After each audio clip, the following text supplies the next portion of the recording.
Então hoje nós estamos encerrando esse ciclo que nós, enquanto pastores, nos propusemos a ministrar a respeito da cruz do Senhor Jesus e da importância da cruz nas nossas vidas.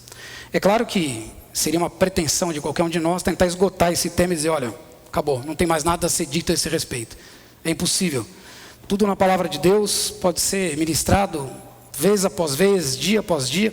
Um único versículo, nós podemos passar neles todo o tempo e o assunto não vai se esgotar, porque a palavra de Deus é viva e ela vivifica em nós, e ela testifica na nossa vida, e nós temos a cada dia mais revelação do Espírito, e mais experiência com Deus, mais intimidade, mais coisas Ele revela, mais Ele nos ensina.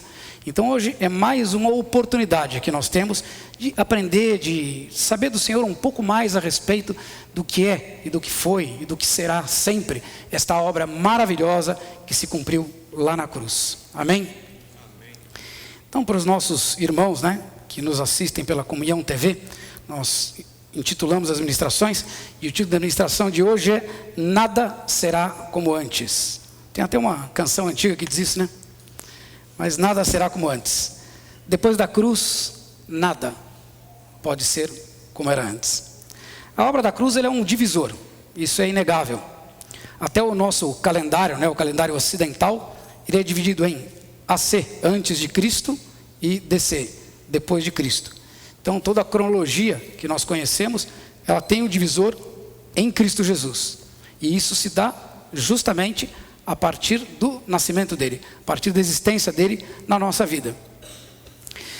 Mas mais do que um calendário, mais do que um divisor cronológico, mais do que uma determinação de tempo, a cruz, ela é o ponto divisor na minha vida e na sua vida, quando nós a aceitamos como verdade. Cristo Jesus na cruz consuma a obra de Deus para a minha vida e para a sua vida. Apesar de nós tentarmos muitas e muitas vezes antes, e ainda hoje a gente tenta de alguma forma acrescentar algo mais a isso, eu digo para você que é uma tarefa inglória, inútil, porque tudo que tinha que ser feito já foi feito. O que nós precisamos aprender é a importância do que foi feito e trazer aplicação disso para a minha vida e para a sua vida. Porque muito a gente fala, mas pouco a gente pratica. A cruz é uma obra enorme, que tem inúmeros detalhes, inúmeros ensinamentos. E a gente busca e aprende e ouve, e alguém fala e ministra, mas quanto disso nós praticamos? O que efetivamente fez a divisão, a diferença na minha vida e na sua vida? E por falar nisso, seria interessante perguntar para a pessoa que está ao seu lado, como é que está a sua vida depois de Cristo? Pergunte à pessoa que está ao seu lado, como está a sua vida depois de Cristo? Você que já recebeu a Cristo Jesus, que convidou Ele a fazer parte da sua vida, como está a sua vida depois dele? Porque se a pessoa está do seu lado, olha com aquela cara de que, não sei, acho que não mudou muito, acho que está tudo mais ou menos parecido, é hora de começar a se preocupar, de botar a barba de molho, porque o Senhor está voltando. E se você não tiver um coração modificado, se você não tiver atitudes diferentes, se você não for uma nova criatura nele, corre o risco de ficar para trás. Corre o risco de ficar para trás. E nós poderíamos, hoje, para falar disso, usar aqui como exemplo, como analogia, vários personagens bíblicos, várias pessoas que andaram com Jesus, ou que sofreram a ação de Jesus nas suas vidas. Alguns tiveram essa oportunidade diretamente, 12 deles tiveram isso durante 3 anos, 24 horas por dia, todos os dias da semana, um privilégio enorme, daqueles que conviveram com Jesus. Então muitos deles tiveram experiências tremendas, eram pessoas diferentes e que foram transformadas pela presença, pelo toque, pelo convívio, pelas ministrações, por aquilo que Jesus ensinou no tempo que teve com cada um deles, por aquilo que eles viram na cruz do Calvário. É bom lembrar uma coisa interessante, que muda tudo o que a gente possa pensar em contrário, que é o fato de que esses que seguiram Jesus, que tiveram com ele durante esses 3 anos, eles creram e por isso caminharam com ele. Algumas vezes tiveram lá suas dúvidas, tiveram seus questionamentos, e Jesus procurou ensiná-los, procurou admoestá-los, adverti-los, transformando cada um naquilo que ele gostaria que se tornasse, para que pudesse exercer um propósito que ele, Jesus, já tinha no coração. Mas o interessante é que essas pessoas, no momento da crucificação, desapareceram. Se nós formos ler os evangelhos, os 4 evangelhos sinóticos, nós vamos encontrar uma descrição clara a respeito dessas pessoas, né? A exceção de Judas, que esse debandou primeiro, e nós sabemos por quê. Todos os outros também não permaneceram, todos eles fugiram, né? O nosso amigo corajoso Pedro, que atentou contra a vida, ou pelo menos contra a orelha de um dos guardas, tentou levar Jesus, saiu correndo, não ficou também.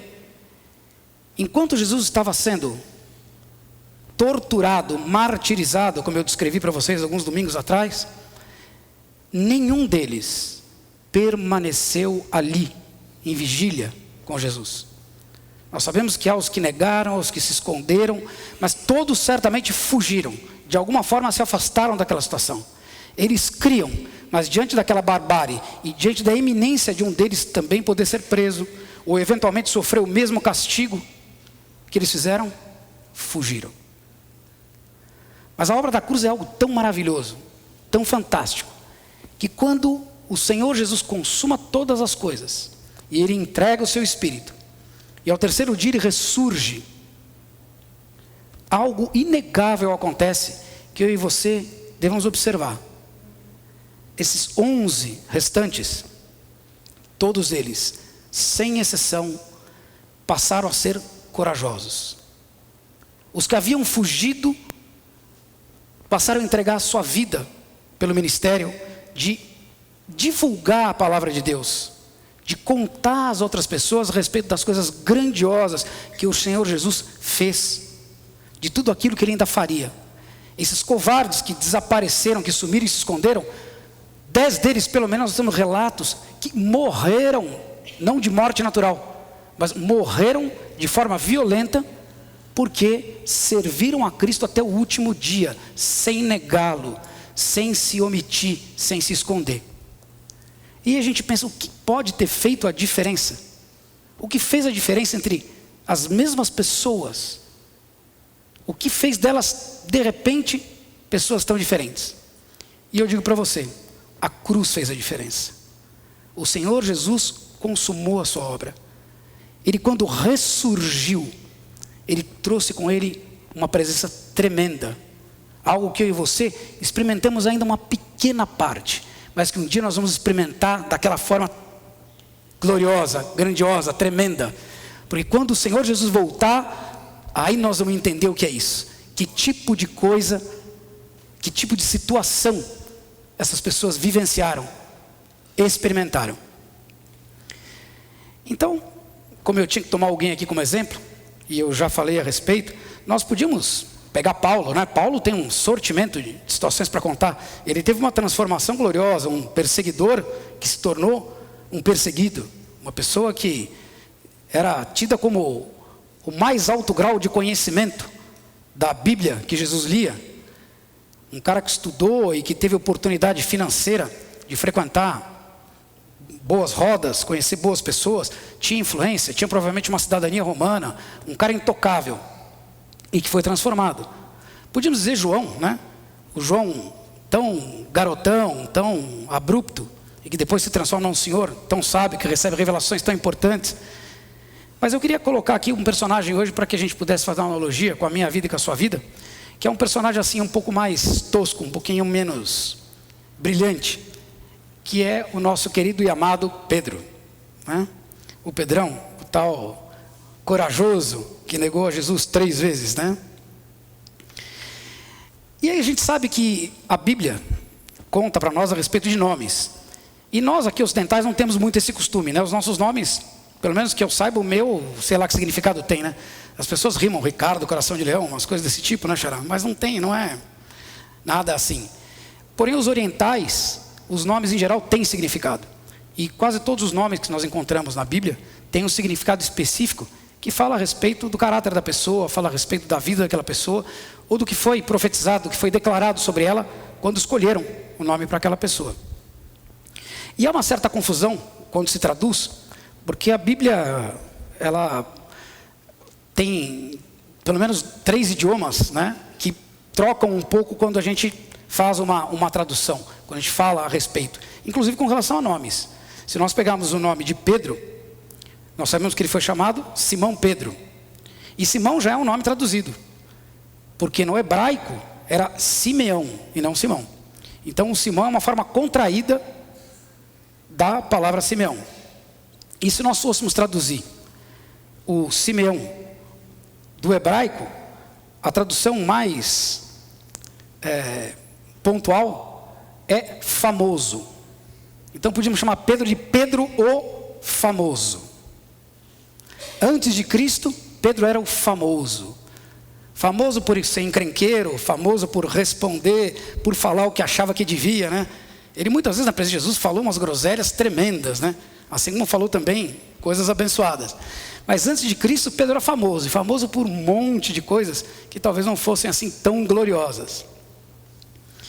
Mas depois de Cristo, depois do Senhor ter trabalhado a vida de Pedro, depois da obra da cruz ter sido testificada na vida dele, Pedro trocou de nome, né? Jesus chama Pedro então, o Ares gosta de trazer Pedro, né? Petros, pedra, bacana, isso é no grego, mas tem uma língua, aliás Jesus fala todas as línguas, não se preocupe, tá? Nós na eternidade vamos falar 2 línguas, sabe quais são? Inglês, por misericórdia dos nossos irmãos de fala inglesa, porque o vocabulário deles é bem pobrezinho, né? Um verbinho só. Então se a gente não falar inglês, eles não vão entender mais nada, eles não vão conseguir compreender nada mais. E a segunda língua que nós vamos dizer lá na eternidade é o alemão. Sabe por quê? Porque nós vamos ter a eternidade inteira para aprender. Ou linguinha difícil, rapaz. É complicado. Mas Jesus fala todos esses idiomas sem problema nenhum. Agora, o único que não precisa de legenda, nem de tecla SAP, é o aramaico. Quem já assistiu aqui o filme Paixão de Cristo? Levanta a mão aí. Vocês viram que o filme todo é filmado em aramaico. O som daquilo faz o teu coração bater forte, né? Eu quando vi aquele negócio, eu fiquei assim... Foi a melhor coisa que fizeram. E o que o Senhor fala aqui a respeito de Pedro, né? Alguns traduzem Cefas, mas... Em aramaico é Kefá. E Kefá não é somente uma pedra qualquer. Kefá fala de uma rocha. De uma rocha firme. Pedro, o famoso. E de repente Pedro vira uma rocha firme. E qual é o divisor que acontece? Qual é o divisor que faz com que isso aconteça? Antes de Cristo e depois de Cristo. E é isso que eu queria hoje comentar com vocês, a partir de um texto aqui da Bíblia. Eu queria convidar você, por gentileza, a abrir a sua Bíblia no livro de Mateus, capítulo 16. Nós vamos ler a partir do versículo 13, Mateus 16. É o primeiro livro do Novo Testamento, então não preciso nem dizer que fica entre Gênesis e Apocalipse, tá bom? Diz assim: Tendo Jesus chegado às regiões de Cesareia de Filipe, interrogou os seus discípulos dizendo: Quem dizem os homens ser o filho do homem? Responderam eles: Uns dizem que é João o Batista, outros Elias, outros Jeremias ou algum dos profetas. Mas vós, perguntou-lhe Jesus, quem dizeis que eu sou? Respondeu-lhe Simão Pedro: Tu és o Cristo, o Filho do Deus vivo. Disse-lhe Jesus: Bem-aventurado és tu, Simão Barjonas, porque não foi carne e sangue que te revelou, mas meu Pai que está nos céus. Pois também eu te digo que tu és Pedro, e sobre esta pedra edificarei a minha igreja, e as portas do inferno não prevalecerão contra ela.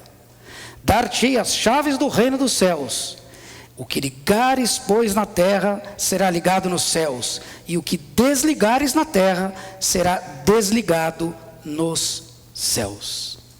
Alguns acham que Pedro é aquela figura, com uma chave daquelas de argola, não, chaveiro de argola, cheio de chaves na cintura, ele abre e fecha as portas do céu. Esquece. Esquece.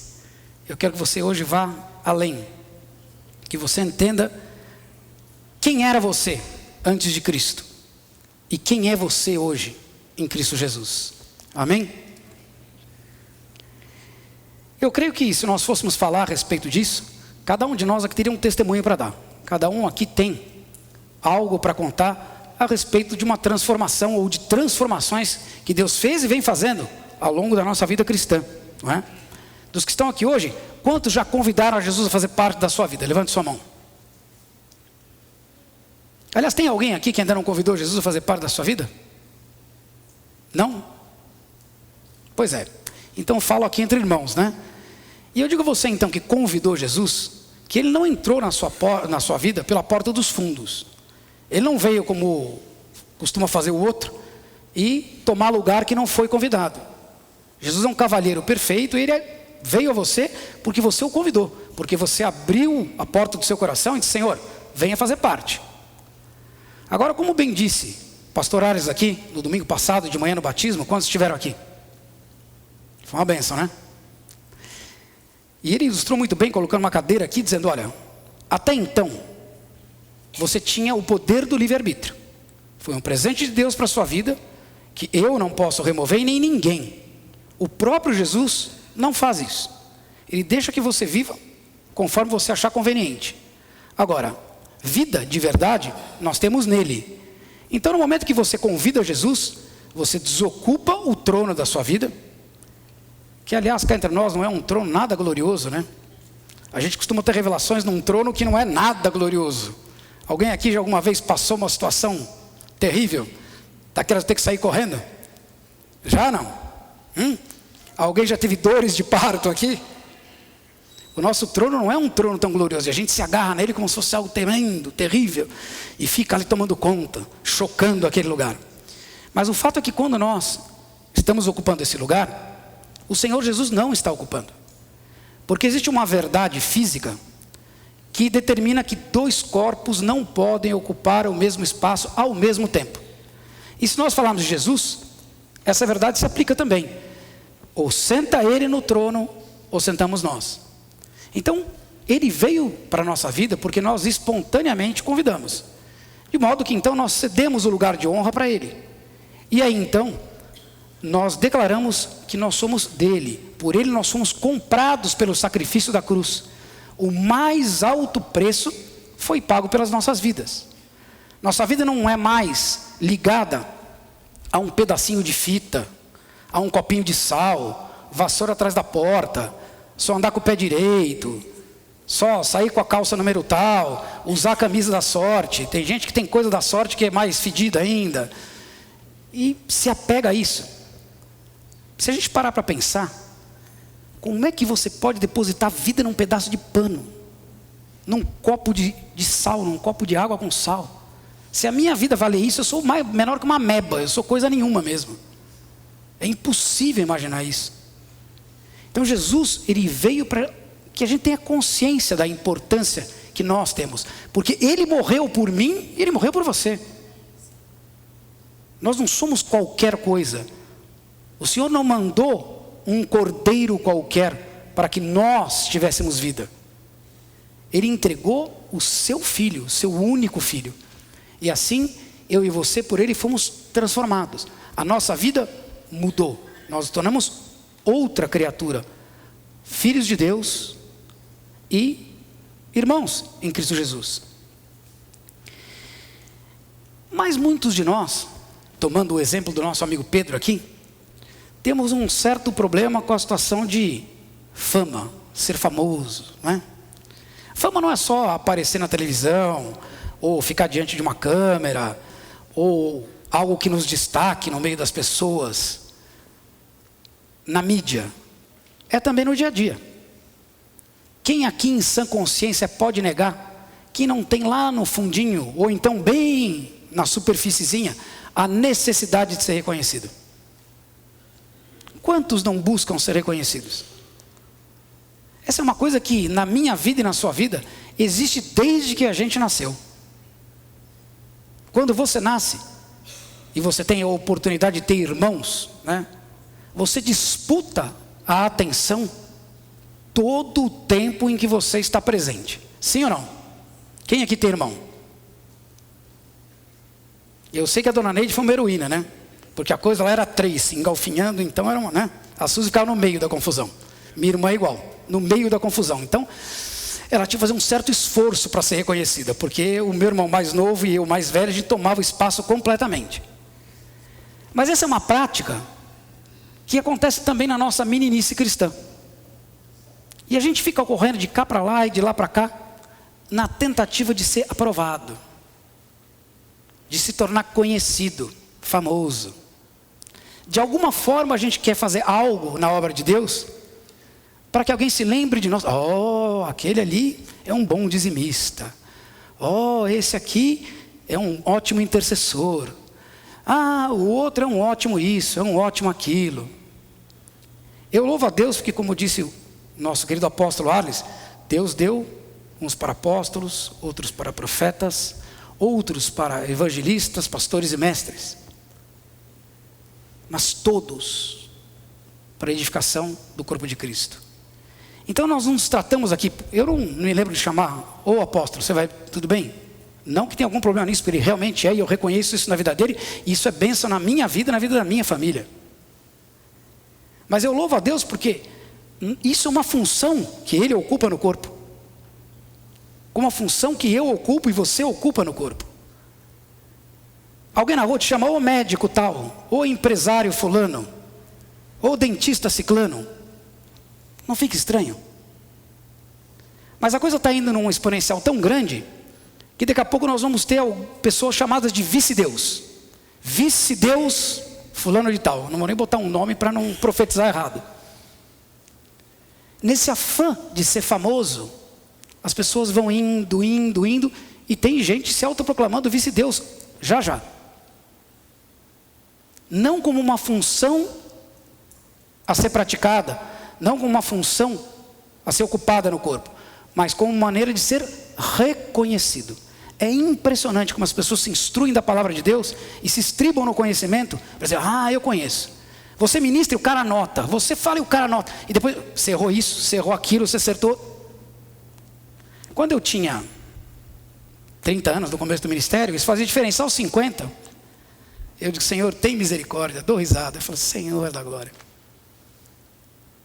Mas as pessoas têm necessidade e se preocupam com aquilo que representam. Fama, né?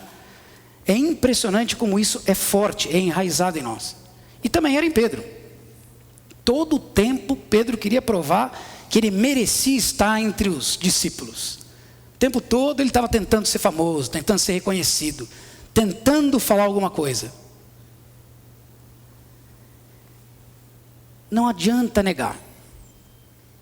Eu e você precisamos aprender que para ser úteis, para ser tocados, para demonstrar a transformação da obra da cruz, nós devemos simplesmente servir.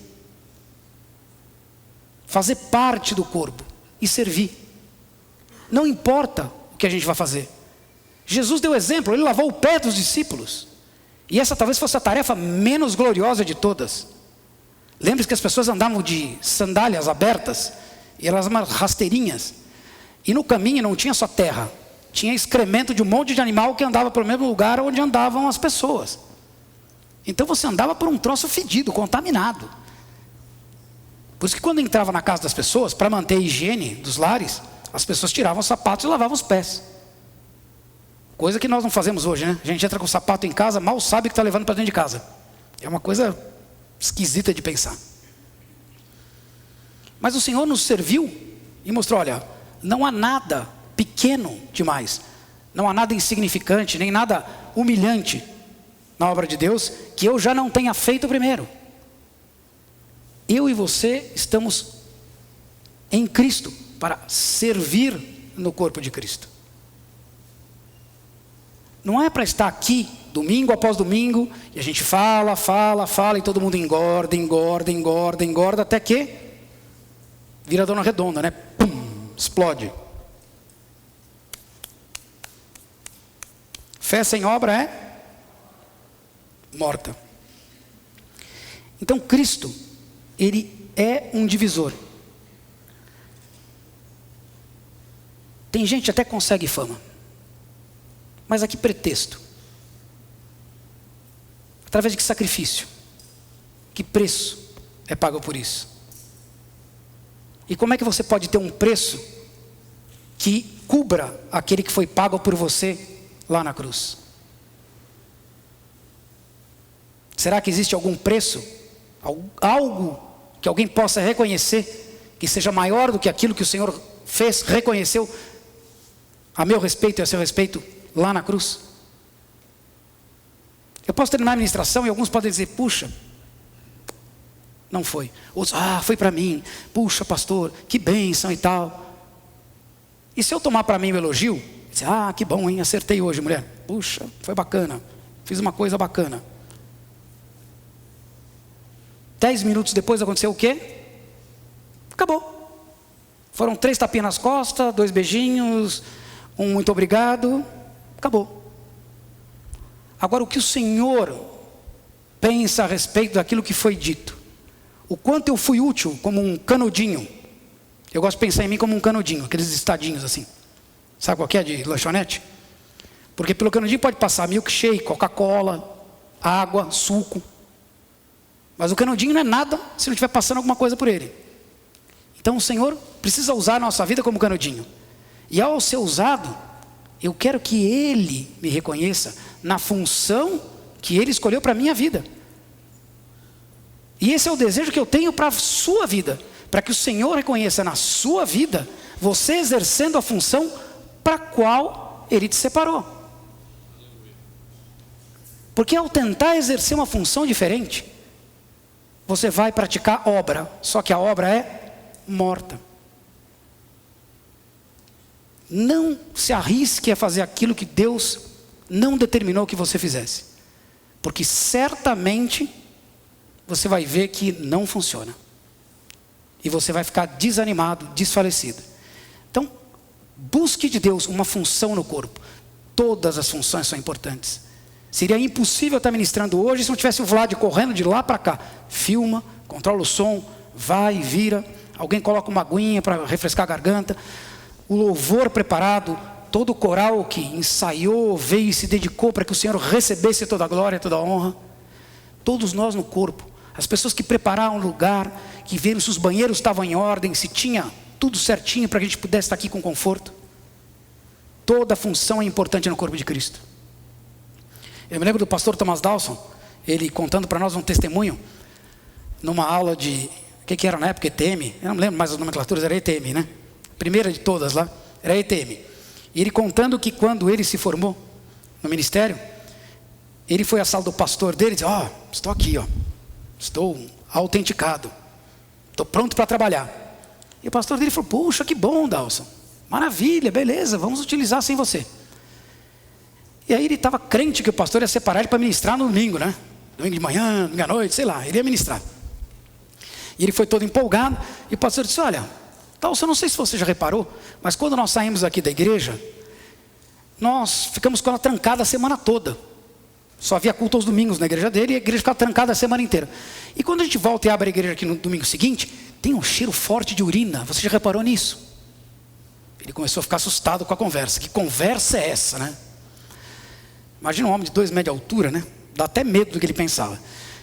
E aí ele vem e diz assim, olha, Dawson, eu tenho uma função para você.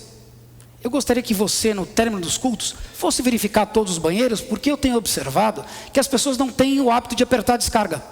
E tem ficado depositado lá os resíduos, e por isso nós temos esse cheiro tão forte na igreja quando a gente abre a igreja. Então eu gostaria que você fosse e apertasse todas as descargas no final do culto, para que não ficasse nada assim, mal cheiroso pelo caminho, tá bom? Tá bom para você? Os nossos facilitadores, quantos estão aqui no EMPRA? Levante sua mão aí. Se esse fosse sua primeira função, você ia gostar? Seja sincero. Não, eu não ia. Não ia. Como ele não gostou. E foi lá apertar a descarga trombudo, contou para nós, né? Fez a careta e tal. E ele morava a mais ou menos 1h30 da igreja, que é o lugar no centro da cidade, onde ele também trabalhava. E aí, um dia ele saiu do culto, muito tempo depois, e chegou em casa, sentou na cama, e olhou para a cara da Georgiana, Georgiana, esqueci, Esqueceu o quê? Esqueci de apertar as descargas. A Georgina, tá bom, Dalson, calma, amanhã de manhã você vai trabalhar, é lá no centro. Você vai mais cedo, abre a igreja, aperta a descarga, tudo certo. Ele pensou 5 minutos e falou, puxa, isso é prático, porque 1h30 para ir, 1h30 para voltar. Eu acabei de vir. Mas o Senhor incomodou o coração deles. Cara, confiei algo a você, e você já vai furar logo de cara? E ele voltou e apertou as descargas. 1h30 para vir, mais 1h30 para voltar de novo, para dormir sei lá quantas poucas horas, para 1h30 voltar de novo para trabalhar no mesmo lugar. Agora eu digo a você, se eu sou famoso o suficiente para não poder apertar descargas, por que será depois que o Dalson foi uma pessoa tão importante nas nossas vidas, ensinando da parte de Deus durante tanto tempo para nós e para tantos outros? Como é que Deus podia usá-lo como um mestre na obra de Deus, se ele não foi suficientemente humilde para receber uma função de apertar descargas? Se Jesus podia lavar os pés das pessoas, que era mais ou menos uma descarga, por que é que eu e você não podemos exercer essa função? É isso que a cruz ensina para nós. Há uma diferença de quem nós éramos, como nós gostávamos de ser tratados, reconhecidos, e quem nós somos hoje. Como nós somos tratados e como nós somos reconhecidos. Eu não sei se você ainda prefere tapinha nas costas, mas eu prefiro chegar lá e ouvir servo bom e fiel. Isso é certeza de galardão. Isso é recompensa eterna. Tapinha nas costas, meu querido, não vai mudar nada. Se a minha ministração for a mais vista ou a menos vista, não vai mudar nada. Se uma pessoa foi transformada, teve a sua vida transformada, tocada por aquilo que o Senhor fez através do canudinho de hoje, amém, está ótimo. Já fiz muito mais do que a minha habilidade natural poderia. Eu e você somos pessoas diferentes quando nós nos submetemos à cruz. Há em nós um antes de Cristo e um depois de Cristo. Não podemos ficar teimando no nosso passado. Não há mais lugar para aquela busca desenfreada. Eu preciso reconhecimento. Eu vou fazer para Deus e para Deus. Será que eu estou fazendo para Deus? Será mesmo que é para Deus? Deixa eu dizer uma coisa para vocês, gente. Reputação é um vagão pesado, duro de puxar. Eu garanto que a sua locomotiva não é suficiente para puxar esse negócio. O cara, a troco de manter reputação, se descaracteriza completamente. E o pior é que essa coisa da reputação acaba trazendo atrelado um outro vagão que não é nada saudável, que é uma manifestação que devia ficar mesmo crucificada com Cristo, no nosso antes de Cristo. Porque a reputação traz inveja, e um passa a desejar o que o outro é, ou o que o outro possui, ou o que o outro representa. Quem aqui já não olhou para algo de alguém e não cobiçou esse algo para si mesmo? Quem nunca fez isso? Eu já fiz um monte de vezes. É terrível você se preocupar com as coisas dos outros em vez de se preocupar com você mesmo. E como você está preocupado com o reconhecimento, você preocupa mais ainda que a pessoa brilhe mais do que você. Existem inúmeras estrelinhas no nosso meio cristão. O que tem de estrelinha de Jesus, o pastor sabe disso, né? É uma coisa, é um monte. Só que estrela mesmo é uma só, a estrela da manhã. É o único. Nós não somos estrela de nada, de coisa nenhuma. Só há brilho em nós porque Ele reflete o seu brilho em nós.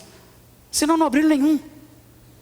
Então não adianta querer o que é do outro, porque o Senhor dá a cada um segundo a sua medida e não segundo a sua medida.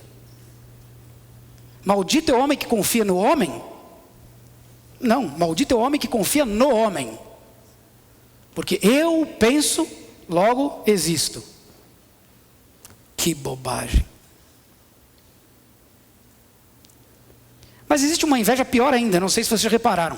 E isso no meio cristão, gente, a gente precisa tomar muito cuidado, porque é uma coisa que está sendo muito disseminada.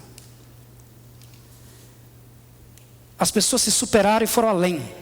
Elas agora julgam que você não merece ter o que você tem. Que você não merece ser quem você é. Eu digo, por que ele tem e eu não tenho? Por que ele faz e eu não faço? Já viram isso, não? Eu sei que nenhum de vocês sentiu isso, nunca. Certeza. Mas vocês já viram isso algum dia, alguma vez? E não existe nada pior do que isso. Nós estamos ajuizando a respeito de alguém, e ao invés de abençoar, nós estamos amaldiçoando.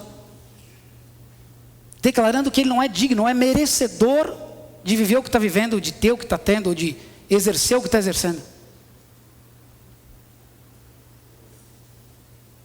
Como é que nós podemos aplicar a obra da cruz agindo dessa forma? Se Jesus pensasse nisso, como é que ele ia ser crucificado por mim e por você?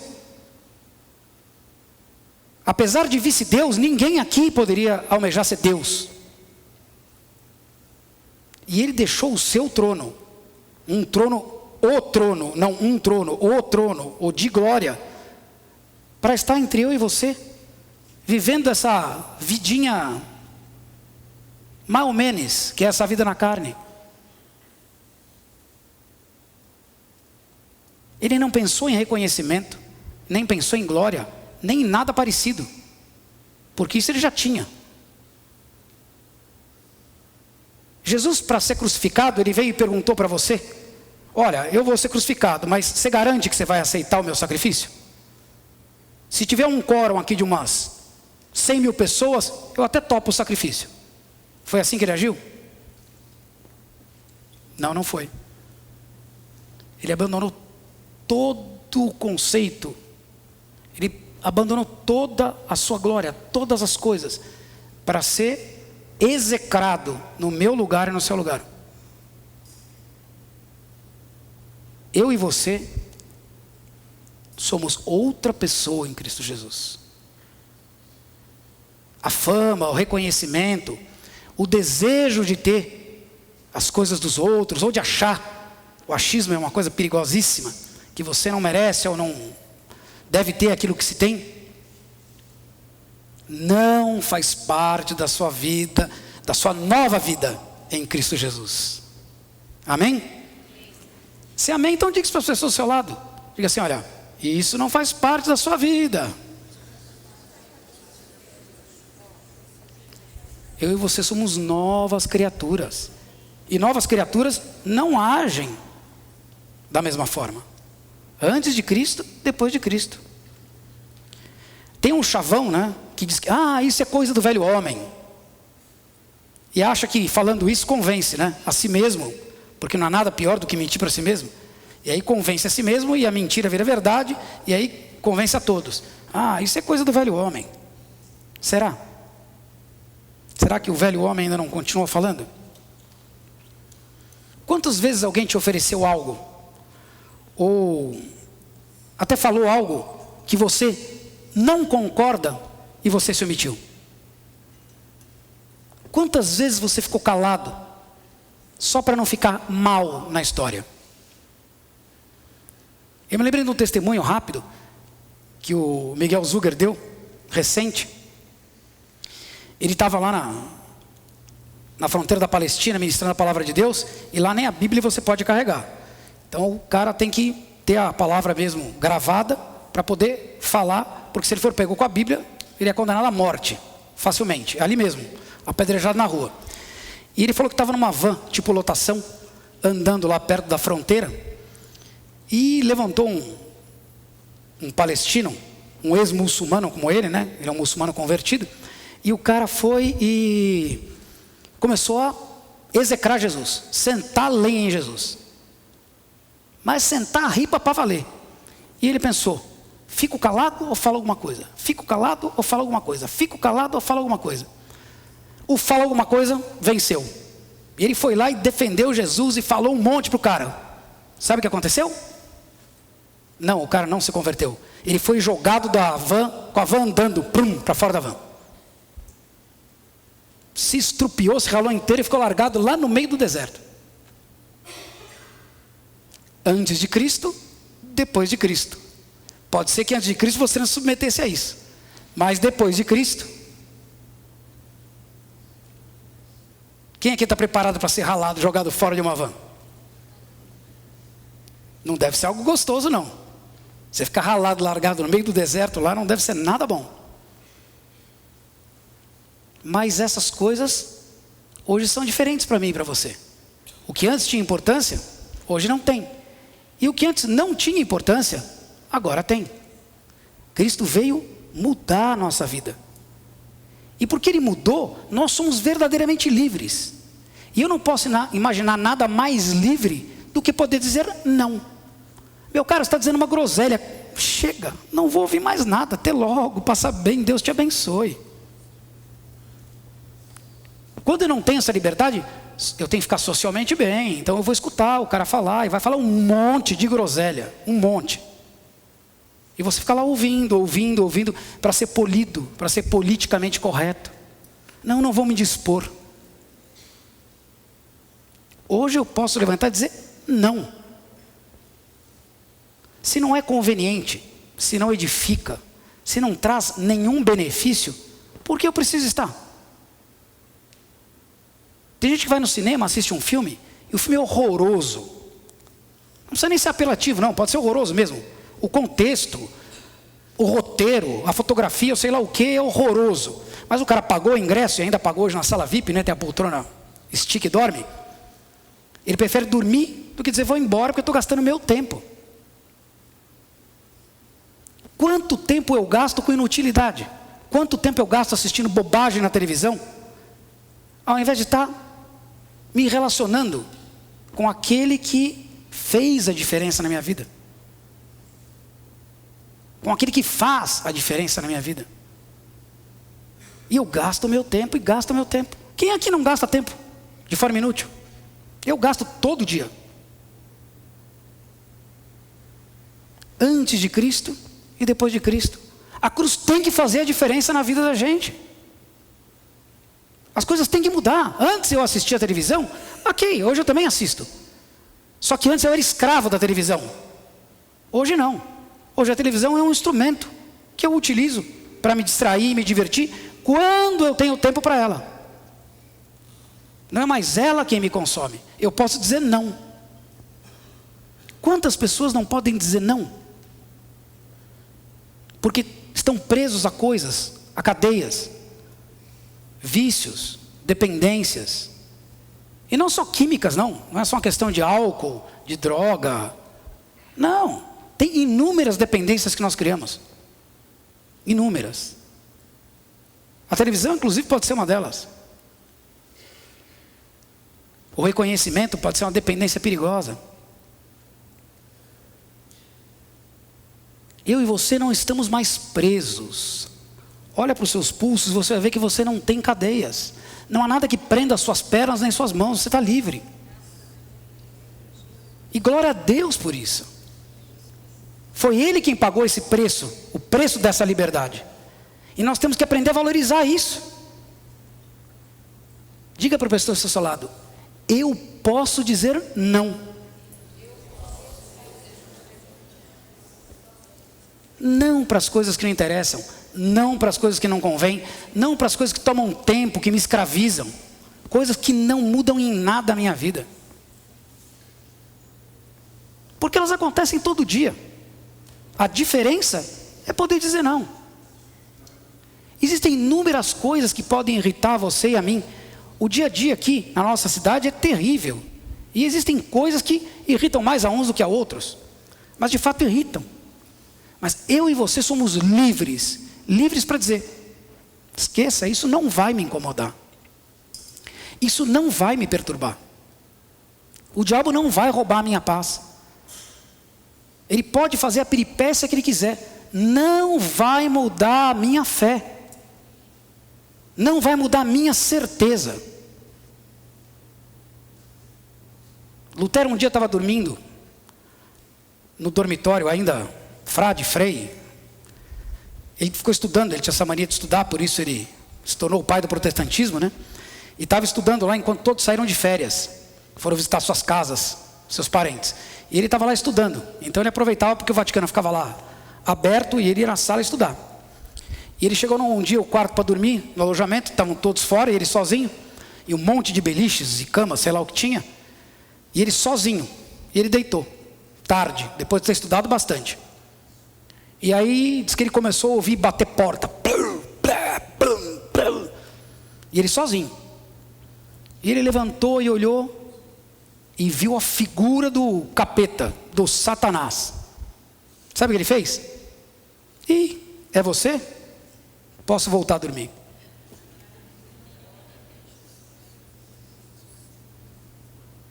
Antes de Cristo, depois de Cristo. Tem gente que ainda se perturba e fica preso nas peripécias mirabolâncias. Que porta batendo, que mané aparição. Vai aparecer e vai desaparecer. Porque vem e eu digo vai. Porque o que eu ligar aqui é ligado nos céus. Agora eu posso desligar aqui e vai ser desligado nos céus. E aí o diabo vai fazer barulho, ele vai me incomodar e eu vou ficar com medo. Quem sai correndo sou eu. Porque se correr, o bicho pega. Agora se orar, quem corre é o bicho. Isso faz a diferença. Antes de Cristo e depois de Cristo, a nossa confiança muda.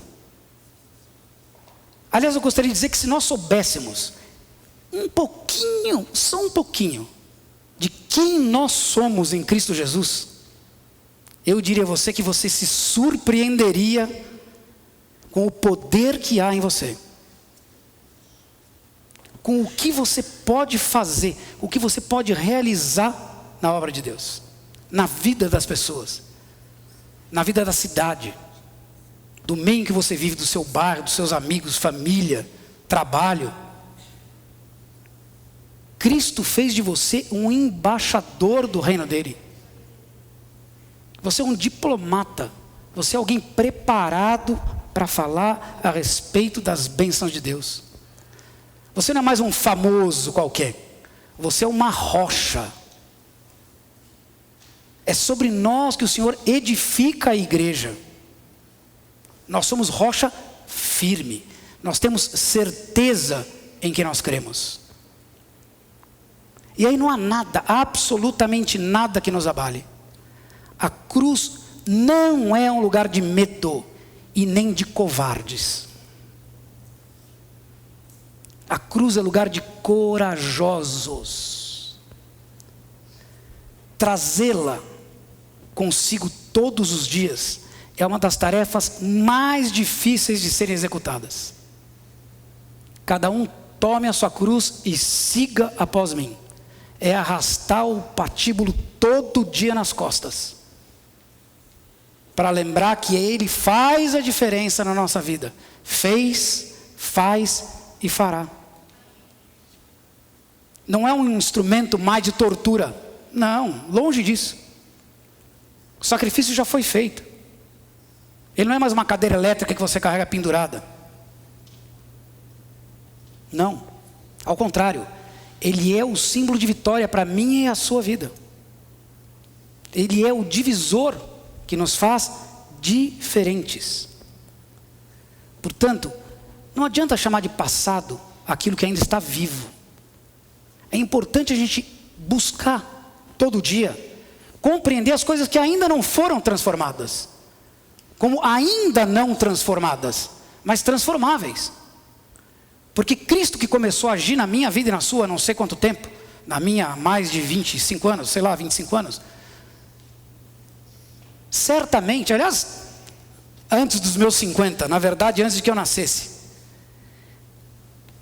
Ele age e continua agindo nas nossas vidas todos os dias. Então se há algo ainda não transformado, certamente será transformado, se você se submeter a Ele. Se Ele for o Senhor que senta no trono da sua vida. Se Ele te der a direção, te der o comando, te ensinar, te conduzir. Porque não é sangue e nem carne que revela, mas é o Espírito Santo de Deus, que nos ensina e nos faz lembrar de todas as coisas que o Senhor nos tem dito. Ele fez a diferença na vida de Pedro, e Ele faz a diferença na minha vida e na sua vida. E Ele, Espírito Santo, foi enviado por quê? Porque o Senhor o liberou para nós lá na cruz. E por isso eu e você temos acesso, livre acesso a Deus. Agora, há uma coisa que o pastor Ali sempre traz para nós aqui, a respeito do nosso nome. Nós começamos aqui falando, né, a respeito do nosso nome, a respeito do nome de Pedro. E eu disse o nome de Pedro aqui em hebraico, em aramaico, em grego, enfim. O nosso nome vai ser transformado. Nós também teremos um novo nome, não é? E eu e você, para recebermos essa situação, nós precisamos ser sinceros. Sinceros com nós mesmos, em primeiro lugar. A Kiara deve saber o que diz sincero, né? O que é sincero. Os romanos antigos, vocês devem conhecer essa história, eu não sei. Eles vendiam estátuas e artefatos de mármore, de alabastro. Você já deve ter tido na sua casa alguma peça de granito, de mármore, de alguma coisa, por menor que seja. E elas têm uns veios, né? A pedra tem um veio natural. E as perfeitas são lisas, não tem nada. Mas as imperfeitas, esses veios têm pequenos buracos. E os comerciantes romanos, sabichões, eles pegavam as peças imperfeitas e colocavam nelas cera. Cerinha, para disfarçar o buraco. Com o tempo, a cera derretia, ela se desfazia e apareciam os buracos daquela peça imperfeita que a pessoa comprou e pagou caro por ela. E aí, a palavra sincero é isso. Os comerciantes que tinham verdadeiramente bons produtos, produtos honestos, produtos dignos, esculturas bem feitas, de material idôneo, eles anunciavam, olha, sem cera, sincera, que era sem cera. Eu e você temos que viver sem cera, sem tapar os buraquinhos, porque a cera derrete. E aí o novo nome, ó, nós vamos continuar famosos, cheios de cera, resplandecentes em cera, mas cheio de buraquinho, tudo tapadinho assim com cera. E assim como Pedro um dia, nós vamos receber a oportunidade. Porque Jesus disse, lá em Apocalipse 2,17, né? Ao que vencer, darei do maná escondido, e lhe darei uma pedra branca, e na pedra um novo nome escrito, o qual ninguém conhece, senão aquele que o recebe. Diga para a pessoa que está ao seu lado, você tem um nome que você ainda não conhece.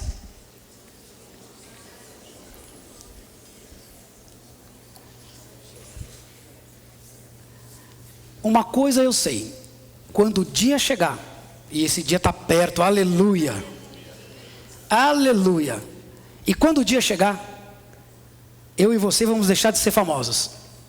Certamente nós não seremos mais famosos como Pedro. Eu e você vamos conhecer o nome pelo qual o Senhor nos conhece. Aquilo que fala, que testifica a nosso respeito.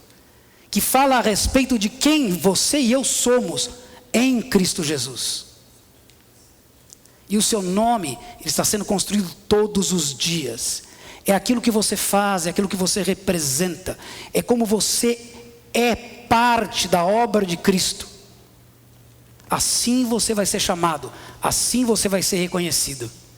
E não vai ser com tapinha nas costas, nem com um letreiro lá na Broadway. Vai ser com algo muito maior. Algo inigualável.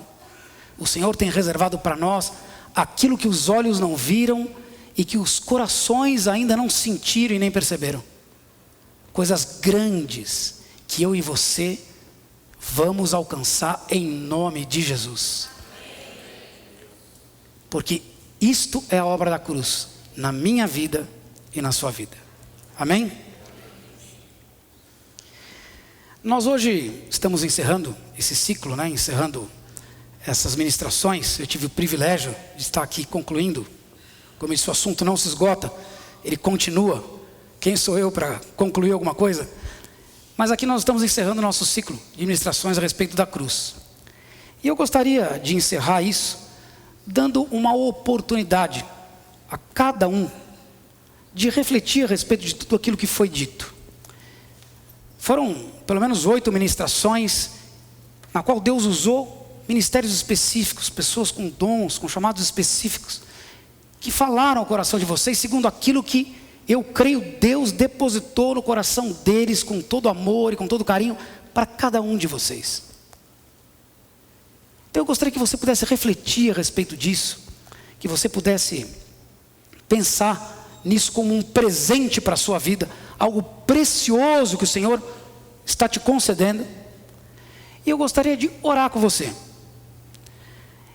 Mas antes de orar a esse respeito, eu queria também, hoje nós vamos ter ceia, E a ceia, ela é a celebração dessa aliança que eu e você temos com Cristo Jesus.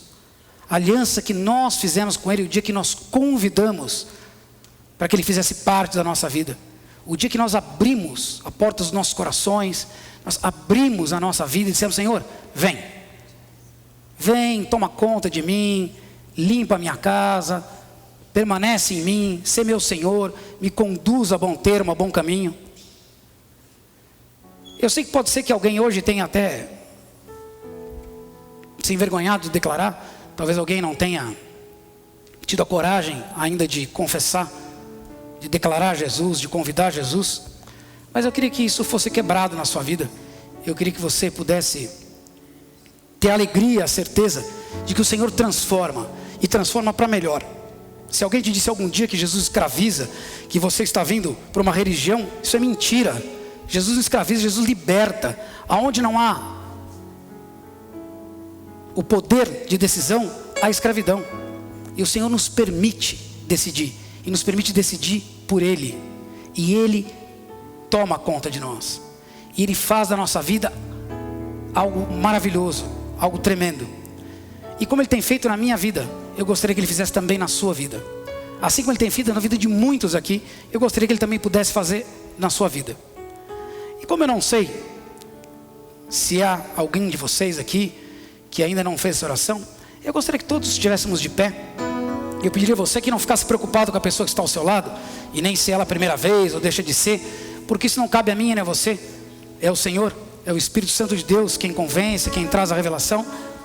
Eu gostaria de fazer uma oração muito simples, não requer prática nem tampouco habilidade, só um coração disposto, um coração reconhecido de que aquilo que eu fazia, de que aquilo que eu vivia é passado, não é incompleto, é insatisfatório, que eu preciso de mais, eu preciso de algo grandioso, algo transformador, algo que vai fazer de mim alguém diferente, alguém que verdadeiramente brilha em Cristo Jesus. Amém? Então eu pediria a você que repetisse comigo. Eu quero fazer uma oração bem simples, bem tranquila, para que você que ainda não teve essa oportunidade possa ter conosco, e você que já fez essa aliança com o Senhor possa reafirmar hoje. Vamos ter a ceia, assim todos estamos habilitados a tomar a ceia, para que ninguém o faça de forma indigna. Amém? Vamos lá. Senhor Jesus, eu hoje abro o meu coração, eu abro a minha vida e te convido a entrar. Senhor Jesus, eu declaro que a partir de hoje eu pertenço a Ti, que o Senhor se torna o meu Senhor e o meu Salvador. E eu declaro que a partir de hoje eu não seguirei a nenhum outro Deus, que eu abro mão de todo pacto, de toda aliança que eu tenha feito com outros deuses ou com uma religião.